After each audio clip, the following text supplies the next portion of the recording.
Juan Kapitulo 6, versikulo 35. Si Jesus miingon kanila, "Ako mao ang pan nga naghatag sa kinabuhi. Ang muari kanako dili nagayod gutomon, ug ang mutuo kanako dili nagayod uhawon."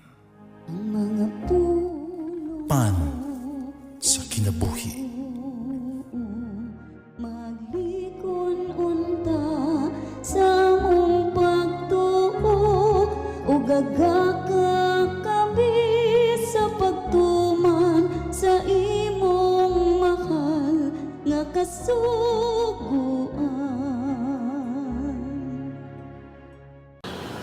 Ang Ginoo man na kaninyo, ang Santos Ebanghelyo sumala ni San Juan.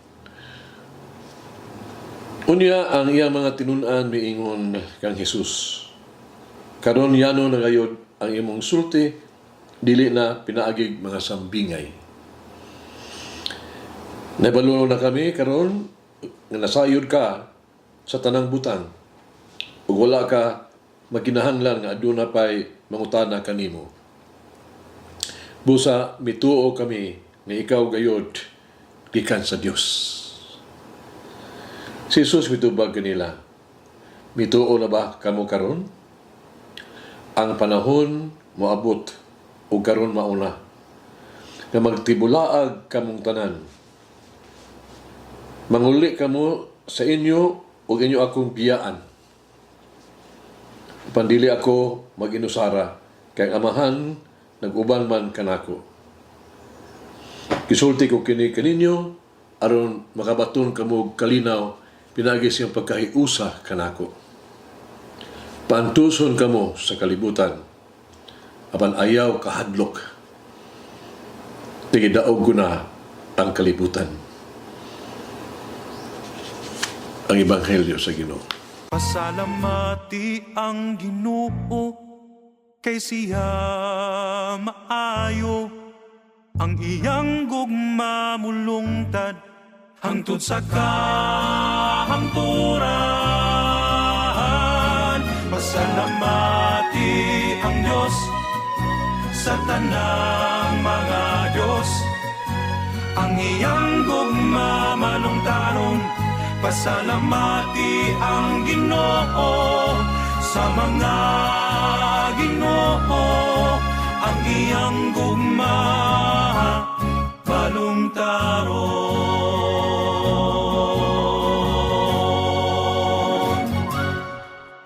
Yung kahadlok kay gidaog ko na ang kalibutan. Take courage. Doon na kini nga istorya bahin sa usa ka alcoholic playboy, sugarol. Kana bang yung Tagalog ba, alak babae sugal. Nga na-aksidente, so sa kagabi sa iyang pagpauli, gikas luling hayaw. Uban sa grabing mga samad sa ulo, ug lawas, ug halos wala gini pamuot na. Luyo sa ligid, iya nakita kining dagko may sugon ug maayong kahayag nga litra, hell, impyerno. Nasayod siya nga naa siya sa ganghaan sa impyerno. Naghilak pag-ayo na, nagbisinggit siya sa pag-ampo sa Dios nga nag-ingon, Ginoo ang taon, dili pa ko andam nga mosulod ni anang dapita. Hatagi ako glaeng higayon, ug bagong maghuon ko ang matang sa kinabuhi. Wala mo dugay, human ni ana siya nagba. Piabot ang mga rescuer. Gibera siya gikan sa iyang halos hingpit nga pagkaguba nga sakyanan, idala siya sa hospital. Nakalabang buhi siya sa kalisdanan. Nahinulong sa iyang giampo sa Dios. O sa dihang nagagawas na siya sa ospital, iyang giablihan ang bagong bahin sa iyang kinabuhi. Bago siya. Ang wala niya mahibaw kay ang dapit diin hitabo ang disgrasya diya sa usa ka gasoline station. Gikan sa iyahang nahimutangan sulod sa sakinan, suwa pa siya maluwas. Ang litrang S, hipit nga nababagan, di makita. Sa usa ka babagan, usa ka bakanting billboard ba? Kini mao ang Shell. Wa makiting S, murag hell, impyerno. Sa Ebanghelyo karong adlaw, ang mga tinunan sa katapusan nalipay nga si Jesus wala na magigsulti kanila ug tinagong paagi sama sa iyang daghang mga sambingay kaniadto. Nahigayon na, wala na sila nakaplagan nga kinahanglan pang pangutan-on siya. Apan, bisan pag nagigsulti siya kanila gamit ang mga sambingay, si Jesus adunay kaugalingon linaing katuyuan. Sa dihang ang iyang mga tinunan ng utana kaniadto, kano nagamit ka mga sambingay sa pagsulti sa mga tao?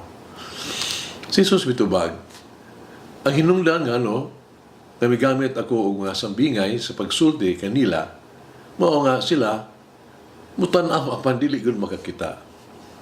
Na sila mamina apan dili makalungog o makasabot. Busa na tagna ni Isaias na matud-an gyud diha kanila. Og tanawa apan dili makita tungod kay ang ilaha mga hunahuna nahabol na, no? O ang ilaha mga gitakpan ang ilaha mga dalunggan o gipiyong nila ang ilang mga mata. Kaya kung dili ang ilang mga mata makakita, ang ilang mga dalunggan makadungog, ang ilang mga unang-una makasabot, ug sila mubalik kanako ug ako moayo kanila. Karon adunay mga higayon ang Ginoo magigsulti pa kanato sa tago nga paagi ba. Sama sa hitabo sa anak babae sugal ng playboy nga tao. Apan iyang gibuhat kini alang sa usa ka maayo o espesyal nga katuyuan. Blessing in disguise. No? Walungi kini. Lumatigdan man nimo ang daghang lalaing paagi sa pag-abot sa Dios sa imong kinabuhi. Nakiilang ka ba kaniya sa mga tao, mga dapit, o mga panghitabo? Nakasabot ka ba sa iyang espesyal ng mensahe alang kanimo? Magampo kita. Ginoo ipadala kanamo ang Espiritu Santo aron kami makadungog, makasabot, makabuhat sa kabubuton sa Dios. Umamamaya na itudluin taon kami sa pagtumas kabubuton sa Dios. Sama sa pagtuman ini. Kung panimusulugoon ako sa Diyos, ang iyang pagbuot may matuman. Umulangin ang Diyos magagahom sa tanan, Amahan, Anak, ug Espiritu Santo. Amen. May the Lord of the divine mercy bless us all, heal us from all diseases and suffering. Ayun unta niya kita, tanang mga sakit na to lawas, o sa kalag, body and soul. In the name of the Father, the Son, and of the Holy Spirit. Jesus, I trust in you. Amen. Whoever eats the bread of life will never hunger, says the Lord. Kay galaan inyong nabati ang pagpaambit ug hamubong pamalandong sa pulong sa Dios pinaagi sa tulumanon pan sa kinabuhi nga gidumala ni Monsignor Daddy Silva. Hangtod na usab sa sunod higayon, daghang salamat.